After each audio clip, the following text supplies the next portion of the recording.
no dia 5 de dezembro de 1901, em Chicago. Passou a maior parte de sua infância numa fazenda em Marceline. Foi um período muito difícil para o menino, devido aos castigos impostos pelo pai Elias Disney, homem bastante severo. Depois de descobrir que não tinha uma certidão de nascimento, alimentou a ideia de que era filho adotivo. Esse fato iria influenciar algumas de suas atitudes posteriormente. Com 7 anos, o menino já revelava talento para os desenhos. Aos 16 anos, começou a estudar arte. Ele sempre gostou de desenhar e era o desenhista do jornal do colégio. Now, a great deal of time, sweat, and a few tears were expended on all this, but there's a lot of satisfaction in developing ideas into realities which become a part of Disneyland. Pouco tempo depois, seguindo os passos do seu irmão Roy Disney e querendo conhecer novos lugares, Walt decidiu se alistar no exército para a Europa, lutar na Primeira Guerra Mundial. Mas ele só tinha 16 anos e foi recusado.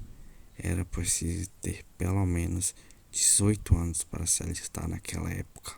Foi então que ele descobriu que a Cruz Vermelha estava precisando de colaboradores para enviar para a Europa. Lá, a idade mínima era 17 anos. Walt falsificou sua certidão de nascimento de 1901 para 1900 e conseguiu o emprego de motorista de ambulância na Cruz Vermelha. Matriculou-se na escola do Kansas e iniciou a carreira de cartunista de propaganda e depois passou a produzir filmes publicitários. Até então, Walt Disney só fazia desenhos, mas nessa nova empresa ele começou a se interessar pela animação. Walt leu vários livros sobre animação e conseguiu pegar emprestada a câmera do dono da empresa para fazer algumas experiências em casa. Pouco tempo depois, Walt saiu do emprego para criar seu próprio estúdio de animação. Contratou um colega da Kansas City, a sua escola, e junto com seu irmão Roy, começaram a fazer pequenos desenhos animados e esses desenhos eram transmitidos em uma rede de cinemas da cidade antes do filme principal. Os desenhos fizeram sucesso e assim Walt Disney pôde contratar mais gente. Porém, apesar do sucesso dos desenhos, Walt Disney não soube precificar corretamente seu trabalho e o dinheiro que recebia não era o suficiente para pagar o salário dos seus animadores. Walt não soube gerenciar bem o dinheiro e acabou tendo que fechar a empresa. Em 1923, mudaram-se para Hollywood, em Los Angeles. Lá, Walt Disney contratou a distribuidora de filmes M.J. Winkler, dizendo que o seu estúdio de animação tinha diversos filmes para vender. Winkler não só aceitou a oferta, como também aceitou pagar $1.500 para cada filme. Depois de angariar dinheiro, adquirir material, contratar pessoal, Walt começa a fazer planos. Alice, uma série em que uma menina convivia com personagens do cenário animado. Foi durante esse tempo de imenso trabalho em que Walt conheceu sua futura esposa, Lillian Disney. Depois de Alice, veio Oswald, o Coelho Sortudo, também conhecido em português como Coelho Osvaldo. Foi um grande sucesso que levou à reavaliação dos valores dos contratos quanto aos preços dos filmes. Foi para Nova York, onde foi apanhado de surpresa. O patrão para quem Walt desenhou Alice e Oswald roubou-lhe os personagens, a equipe de desenhista e as encomendas, porque as mesmas não foram assinadas em seu nome.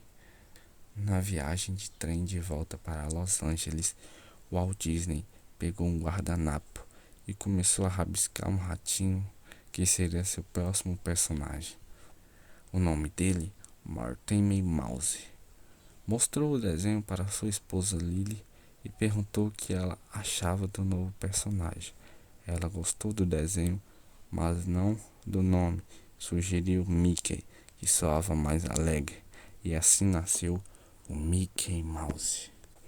Uau! Então enviou um telegrama ao irmão dizendo que tudo estava certo, para não se preocupar, pois ele já tinha em mente um personagem espetacular, o Mickey Mouse. Então, para superar a fase difícil e contornar os prejuízos, surge o Mickey Mouse. Em 1934, Walt Disney começou a pensar em fazer um longa-metragem de animação e escolheu a história de Branca de Neve. Todos o chamaram de louco. Nessa época, os desenhos animados passavam antes do filme principal. Eles nunca eram o filme principal. Muitos diziam: quem vai querer pagar para assistir a um desenho de 2 horas? Roy e Lily tentaram fazer Walt desistir da ideia, mas sem sucesso. Branca de Neve e os Sete Anões foi lançado em 1937 e eu nem preciso dizer que foi um sucesso estrondoso, campeão de bilheteria da época, e com isso gerou muito dinheiro para a empresa de Walt Disney. Branca de Neve e os Sete Anões gerou fundos necessários para a construção de um novo estúdio e foram criados novos longa-metragens, Pinóquio, Fantasia e Bambi. Infelizmente, os tempos de lucro não duraram muito, devido ao início da Segunda Guerra Mundial, em 1939. Com a entrada dos Estados Unidos na guerra, Disney foi convidado pelas Forças Armadas para produzir desenhos animados de treinamento para os soldados. Em seguida, começou a fazer filmes de propaganda militar, nas quais utilizava principalmente seus personagens mais conhecidos. Algum tempo depois, ajudou a criar a Aliança do Cinema para a Preservação dos Ideais Estadunidenses, com o objetivo de combater o comunismo no meio artístico. Walt Disney prestou voluntariamente diversos depoimentos na Comissão das Atividades Anti-Americanas. Devido às suas atividades contra o comunismo, em 1949, o governo soviético proibiu a exibição dos filmes dos estúdios Disney no país. Depois da guerra, Walt Disney estava com sua empresa arruinada. Decidiu assim fazer o filme Cinderela. O filme foi um sucesso e gerou riqueza para que a empresa continuasse. E o Walt Disney começou a pensar em projetos maiores. Ele pensava: como seria se as pessoas pudessem passear pelos reinos de contos de fadas? Um dos passatempos dele era levar suas filhas para parques de diversões da Califórnia, quando elas eram crianças. Nesses passeios, era comum as crianças irem brincar enquanto os pais ficavam de fora, olhando. Em uma dessas visitas ao parque, Walt Disney pensou: e se houvesse um lugar onde a família inteira pudesse se divertir junta? Foi aí que a ideia da Disneyland começou a amadurecer. Não seria um parque de diversões comum, mas sim um parque temático. A princípio, Roy achou que a ideia era louca e que ninguém ia apoiar o projeto. Realmente foi difícil, mas conseguiram o financiamento para a Disneyland. Eles fizeram um acordo com a rede de televisão ABC, que concordou em financiar o projeto se Walt Disney apresentasse um programa semanal na TV. Essa estratégia de parceria foi genial, pois além de conseguir o financiamento para o seu projeto, Walt Disney ainda podia fazer propagandas do seu futuro empreendimento todo domingo de manhã, atingindo milhões de americanos espalhados pelo país inteiro. A Disneyland foi inaugurada em 17 de julho de 1955 e o dia da abertura foi um verdadeiro desastre. Apesar de apenas 11 mil ingressos terem sido distribuídos aos convidados, mais de 30 mil pessoas apareceram no parque, conseguindo entrar com ingressos falsos, além da superlotação inesperada. Vários outros fatores contribuíram para o desastre do dia da inauguração, como a falta de água e um erro no asfalto que não estava seco o suficiente e fez com que muitas mulheres ficassem com seu salto atolado.